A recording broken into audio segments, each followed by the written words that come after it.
அஸ்ஸலாமு அலைக்கும் வரஹ்மத்துல்லாஹி வபரகாத்துஹு. இந்த உலகத்தில் மனிதன் வாழ்வது பணம் சம்பாதிப்பதற்காக தான் என்று கிடையாது.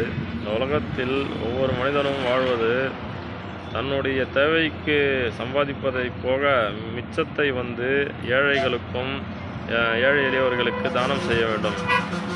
நாம் அதிகமாக சம்பாதித்து விட்டோம், பணக்காரனாகிவிட்டோம், ஏழை எளியவர்களுக்கு சம்பாதித்த பணத்தை கொடுக்காமல் நாம் நம்முடைய பொருளாதாரத்திற்கு அதிகமாக சம்பாதித்து சொத்தை சேர்த்து வைப்பது மற்றவர்களுக்கு காண்பிப்பதற்காகவும் மற்றவர்கள் நம்மை மரியாதையாக பார்க்கிறார்கள் என்பதற்காக நாம் சம்பாதிப்பது கிடையாது. அதாவது நமக்கு எது தேவையோ, எது நமக்கு முக்கியமோ அதனை வைத்து வாழ வேண்டும். ஒரு வீடு தேவை,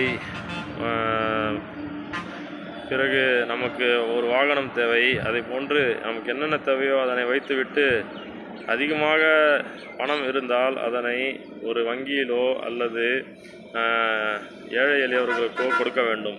அதுதான் இஸ்லாத்தில் ஜக்காத் என்று கூறுகின்றோம். ஜக்காத் வருடத்திற்கு ஒரு முறையாவது நாம் கொடுக்க வேண்டும்.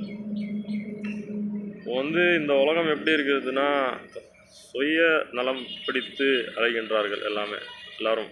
அதாவது பணம் சம்பாதிக்கிறார்கள், மற்றவர்கள் எப்படி வாழ்கின்றார்கள் என்பதை பார்த்து நாமும் அதை போன்று வாழ வேண்டும் என்று நினைக்கின்றார்கள். அதை போன்று வாழக்கூடாது. சுன்னத்தான வாழ்க்கை என்ன என்பது நபி ஸல்லல்லாஹு அலைஹி வஸல்லம் வாழ்க்கை முறை எப்படி இருந்தது என்றால், ஒரு வீட்டில் அவர்கள் வாழ்ந்தார்கள். அதிகமாக அதாவது அவர் உண்ணுகின்ற ஒருவேளை உணவு ஒருவர் பசியுடன் கேட்டால் அவர்களுக்கு கொடுத்துவிட்டு அதன் பிறகுதான் அவர் அந்த உணவை உண்ண ஆரம்பிப்பார்கள். அதை போன்று நாம் வாழ வேண்டும். அதாவது மற்றவர்களுக்கு நாம் கொடுக்காமல் நமக்கு மட்டும் நாம் சொத்தை சேர்த்து கொண்டு, பணத்தை சேர்த்து கொண்டு, நாம் மட்டும் நம்முடைய வயிறை நிரப்பிக்கொண்டு இருக்காமல் மற்ற மனிதர்களையும் நம்முடைய சகோதரர்களாக பார்க்க வேண்டும். சக மனிதர்களாக பார்க்க வேண்டும். மிருகங்களை போன்று மனிதர்களை நாம் நடத்தக்கூடாது. ஆகவே நாம் அல்லாஹ்வுடைய கட்டளைகளை பின்பற்றி நபி ரசூலுல்லாஹி ஸல்லல்லாஹு அலைஹி வஸல்லம் முஹம்மது நபி ஸல்லல்லாஹு அலைஹி வஸல்லம் அவருடைய வாழ்க்கை வழிமுறைகளின்படி எப்படி ஒருவரிடம் நாம் பேச வேண்டும், எப்படி அவருடன் நாம் பழக வேண்டும் என்பதை நாம் கற்று வாழ்வதற்கு அல்லாஹ் நமக்கு உதவி செய்வானாக.